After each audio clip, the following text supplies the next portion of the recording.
I'm at work today. They're doing the move-in for what is essentially almost like a swap meet for antiques and repurposed goods, as they say, or recycled goods, whatever you want to call it.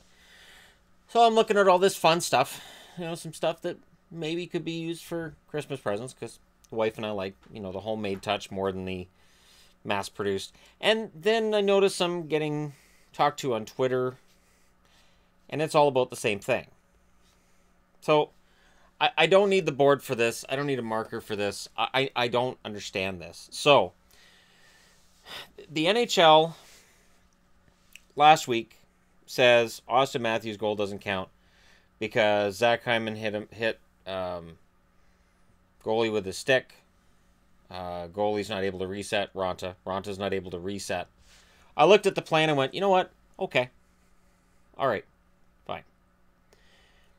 I watch as pucks are called as, well, that puck didn't cross the line, when it's pretty clear that to most fans that it did. Okay. Now, I just got to look at the play at home. And I sat like this close to my TV so I could get a really good look at it, because I don't want to be sitting here, and I'm wearing Bruins gear because, yes, I'm a Bruins fan, and I'm saying that straight out. But this is I'm almost pleading at this point with the NHL to fix this. So there's a rule, and this is why I ordered the rule book, and I really wish it had been released when it was initially supposed to, because I'd have it. So I can read through it, and we can dissect the rule. But the rule essentially states, if the puck's motion isn't stopped, it's a goal. Okay. Sidney Crosby hit Anton Khudobin pretty hard. He hit Dobby pretty hard. Dobby's looking to make a save, and he can't, because Crosby hit him. Then Crosby knocks the puck off of him into the net. Good goal. It was called off on the ice, because the referee's like, well, I blew my whistle. And this is the other part. How many goals have I seen scored, and a referee say, well, I intended to blow the whistle, so it's no goal? What? I intended to blow the whistle, therefore, no goal. You intended to blow the whistle. You didn't. The puck wasn't covered. The puck went in the net. You guys know where I'm going with this. You intended to... No goal. In this case, the referee blows the whistle, meaning he intended to blow the whistle before he blew it. Otherwise, he's just skating around the ice, blowing on a whistle like a 4-year-old or a 5-year-old would. Right? So we can assume there's intent. He intended to blow the whistle. Doesn't matter. The puck was in motion.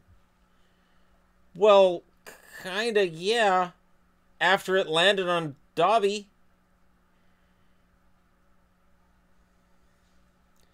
And the funny part is, on Pittsburgh's own Twitter, Pittsburgh Penguins official Twitter, they say, it's a Crosby goal in capital letters. They shout it out. So with all this controversy, they're saying, well, it's a Crosby goal. Meaning, yeah, we hear you.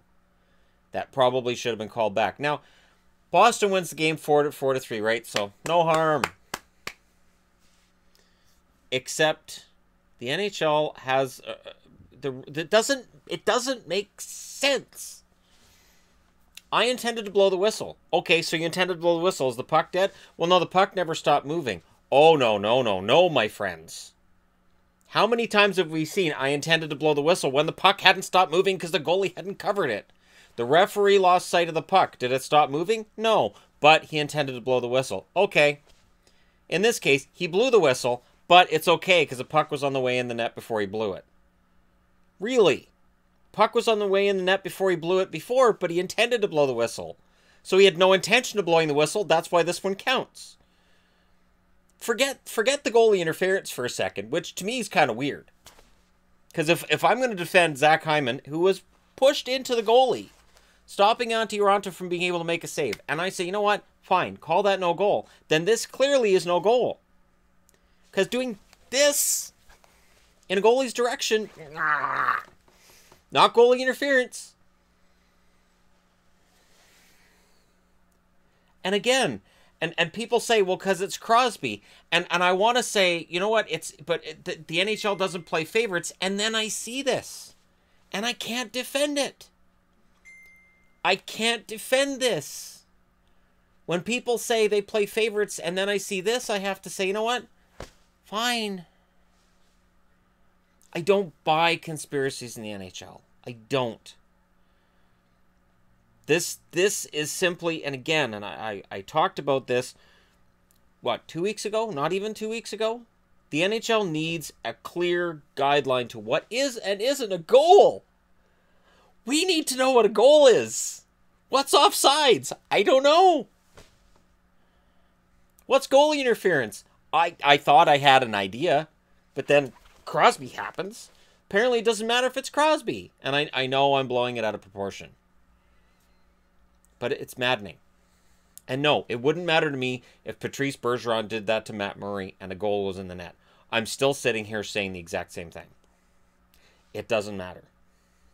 And for new subscribers to the channel, I understand you guys may think, oh, he's saying this because he's a Bruins fan. I have videos about Brad Marchand on this channel. I've pulled no punches with Brad Marchand. When there's something done by a player on a team I cheer for, I have no problem calling it out. This is a matter of this should not have been a goal. If I'm going to defend the NHL, and I did on the Austin Matthews issue, I can't defend this. And now I have to go back to the Matthews goal and say, you know what? Then they should have allowed that.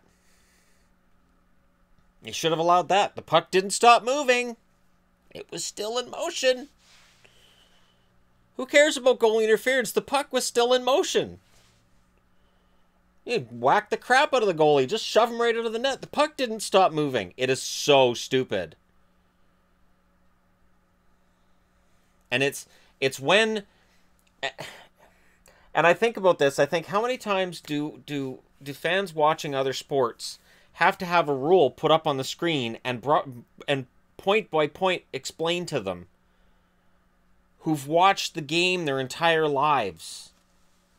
The only time I can think of is I remember watching baseball when the infield fly rule was mentioned, which to me, still, the stupidest rule in the history of sports. Well, he would have caught it, so it doesn't matter that he dropped it. What?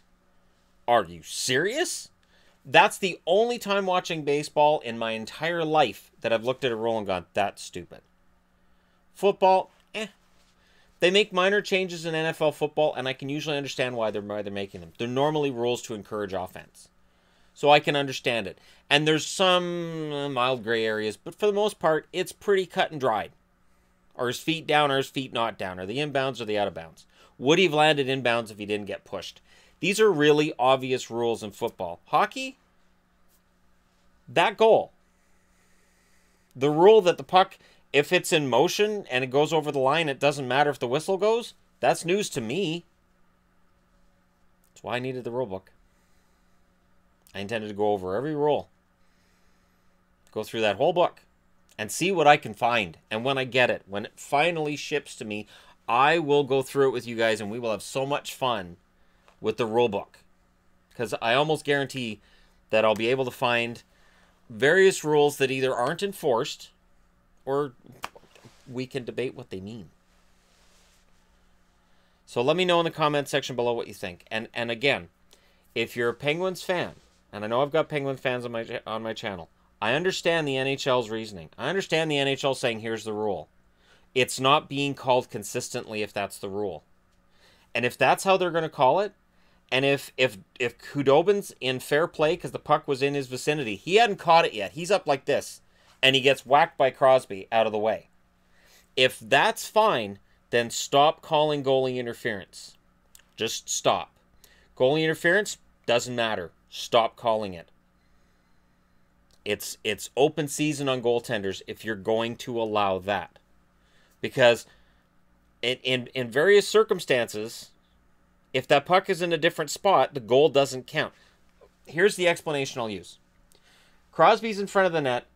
He smacks at the puck. He knocks the goalie down. That puck bounces out to, say, Letang. Letang buries it in the back of the net before Khudobin's able to reset. That's called back as no goal. Guaranteed. What's the difference? Is it that it's Crosby? I don't want that to be the case. Let me know what you guys think. Don't forget to hit like and subscribe if you're browsing your way through. And again, this isn't about who it's against. It's about the fact that the NHL's got a rule problem. And I really don't think this goal should have counted. Because again, part of my fight over the last week has been that Leafs fans were upset about the Matthews goal. And I was fine taking the NHL's side on that one. But now this doesn't make any sense.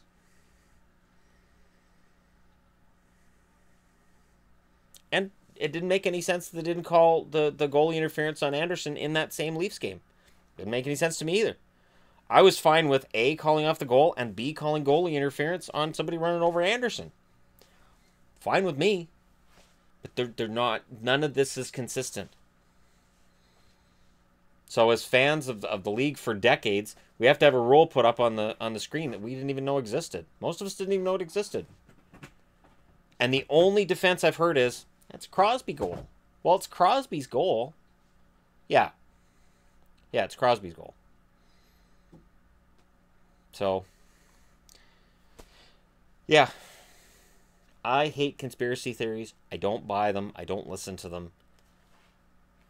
Right now, on this issue, it looks fishy. I want the NHL to prove me wrong. Let me know what you guys think, and I'll talk to you again soon.